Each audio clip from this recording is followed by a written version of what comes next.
What's up, YouTube? It's SamGTV, and today I'm gonna be doing a video because it's been months and it's January. You know, I need to start being consistent. No excuses. Let's just post these videos and get going. But today's video is going to be about how I got kicked out of the military, and you're probably wondering why I'm in my car, so let me just explain that real quick. I'm homeless, y'all. I'm homeless. I live in my car now. I'm just playing. You actually think that joke was funny? That wasn't. But, you know, I have a home, but when I make videos, I just don't feel comfortable doing it at home because I live with my family now, and I just feel like if I'm in my room making videos, they're just going to be nosy and be like, why are you screaming? Why are you loud in your room? Because my house is very echoey, and then they're just going to listen to everything I'm saying in the video. I'm just like, you know what?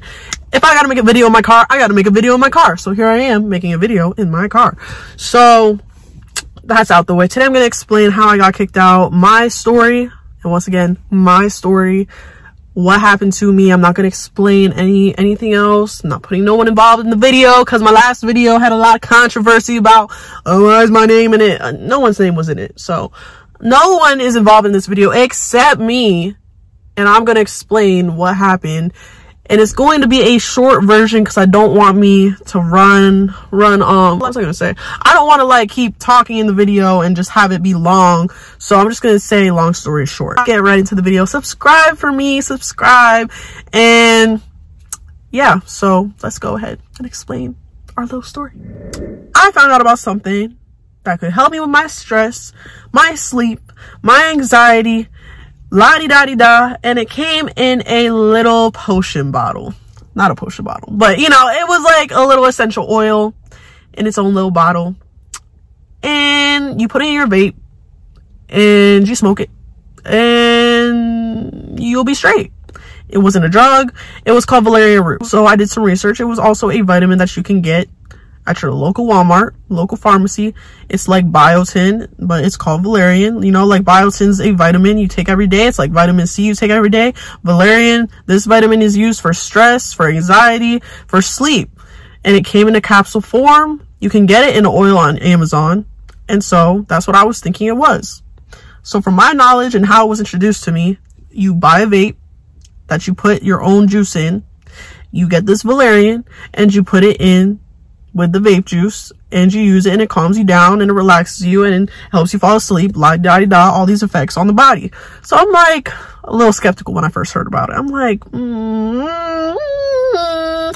I don't know. You know, I was just like, keep it away from me. Yeah, keep it away from me. And then, you know, I kept doing research because I was around someone who just used it a lot, and I was like, it really doesn't sound so bad. It sounds like an essential oil. It comes from a plant. It's not a drug. So why not try it? And my thing was too, I used to have this vape. It was like one of those sleepy vapes. I got it from, I forget what it was called, but I got this vape and it only had lavender, chamomile oil. It had all these plant-based oils in it to help you fall asleep. It wasn't a drug. It wasn't weed or nothing. So I'm like, okay, like this sounds like that, so I should be straight, whatever. I know people that use it and they get drug tested and it doesn't pop up with anything.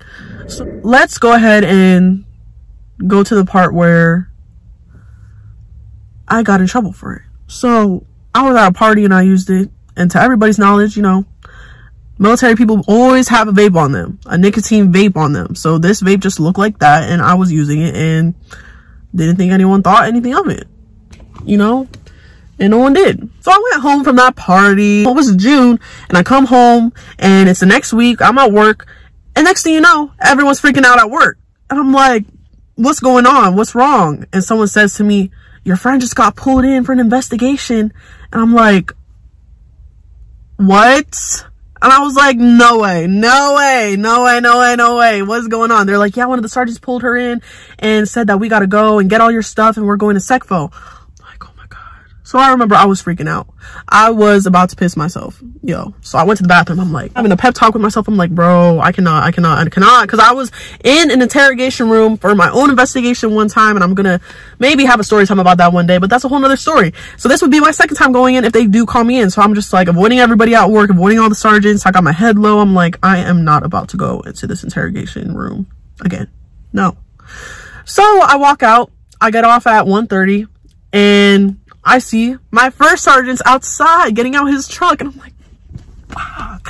I was just like, oh my gosh. He said, hey Gilbert. I'm like, hello sir. He's like, how's your weekend? I'm like, it was good, you know, didn't do too much, just, you know, enjoy my weekend. He said, okay, well, I'm gonna need you to go to SecFo, and they're gonna have some questions for you about your weekend that maybe you could have some answers to. I'm like, yes sir, duty calls. So I go over to SecFo, and I'm like, oh my gosh, yo, I'm not trying to be here.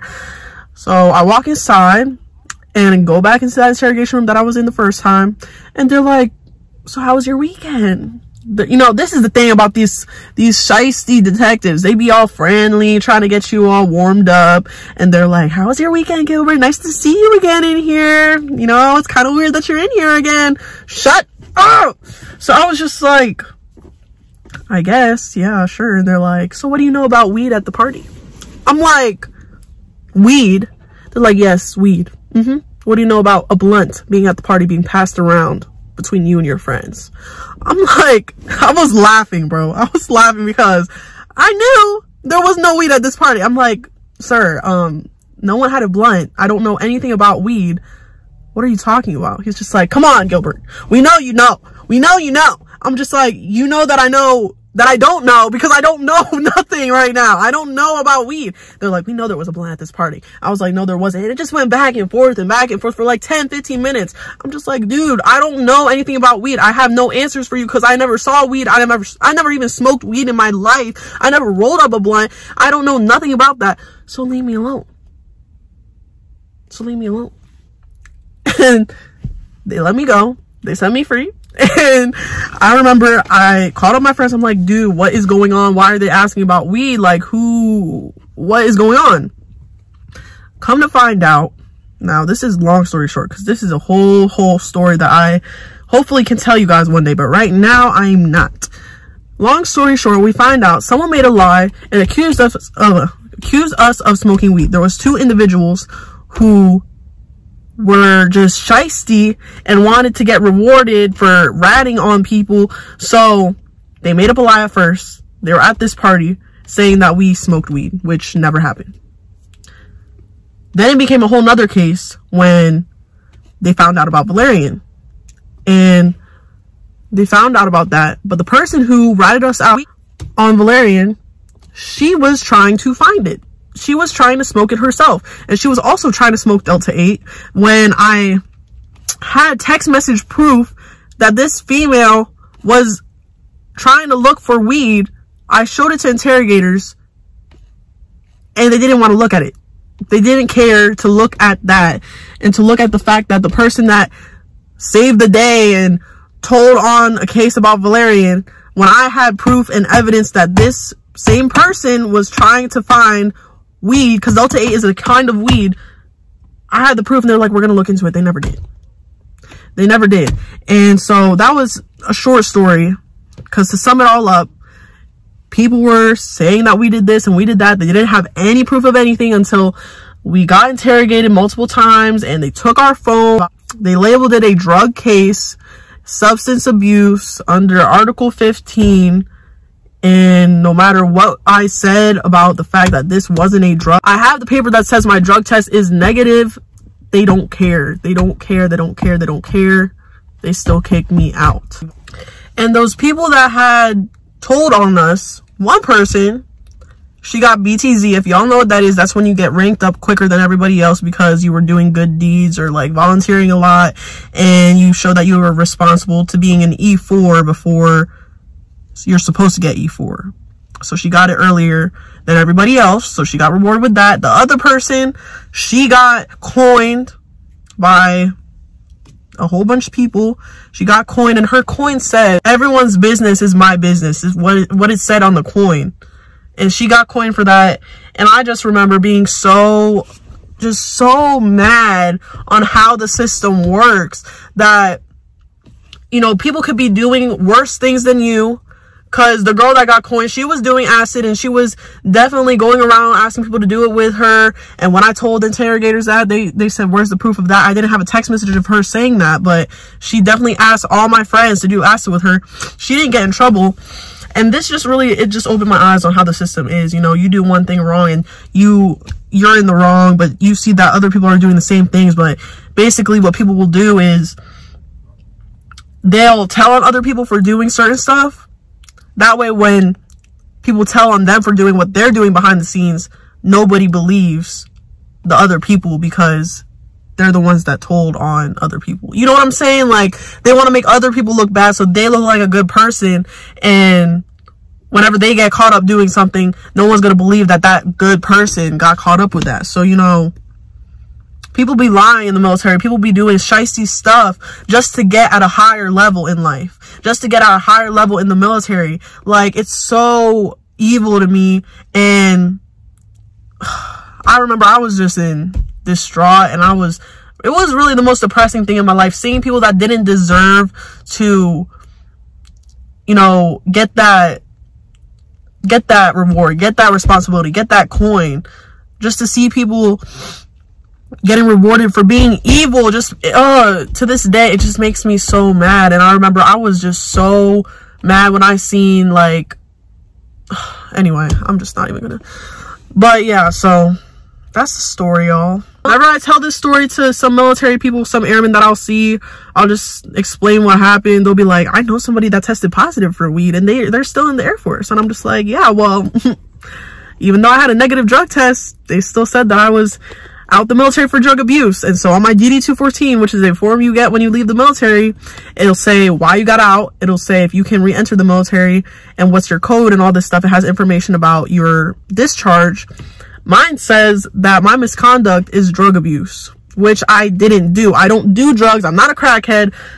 I don't even know nothing about weed. Like, I'm the one annoying friend that's always like, what's the different strains of weed? Why is it called birthday cake? Does it actually taste like birthday cake? Like, I don't know nothing about weed. I don't smoke weed. Like, so that's what my DD-214 says, misconduct, drug abuse. And I hate that it says that, because when people see that, they're like, what did you do? You sell crack in the military? Like, no, I didn't. So, lesson of this for anybody thinking about joining, please, please, please, please, please, please, please, please, be careful who you're around. Be careful who you trust. If you're going to do something that you think is dumb and you probably have a gut feeling and skeptical about it, keep it to yourself. These people do not care. Your sergeants don't care. Your leaders don't care. People do not care. It's a cold world. And I was very, very ignorant, you know, stepping into the world by myself. I was a very mature high schooler. I was very mature for my age. But when it came to the real world and trusting people, that's where I messed up. That's where I messed up, because I never experienced, you know, a one man for himself world. Like, you know what I'm saying? You can't trust nobody. Stay focused on what you need to get done. Don't be sitting here trying to get booed up, because 99% of the time, that is not the person for you. I understand that it's going to be lonely when you first get into the military. Just don't, literally, you don't need that validation that you're not lonely by being with somebody.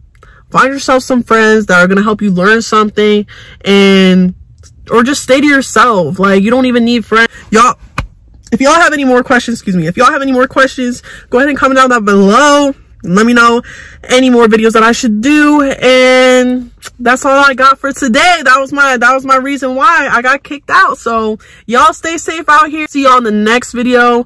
Like, comment, subscribe, and y'all be blessed. Goodbye.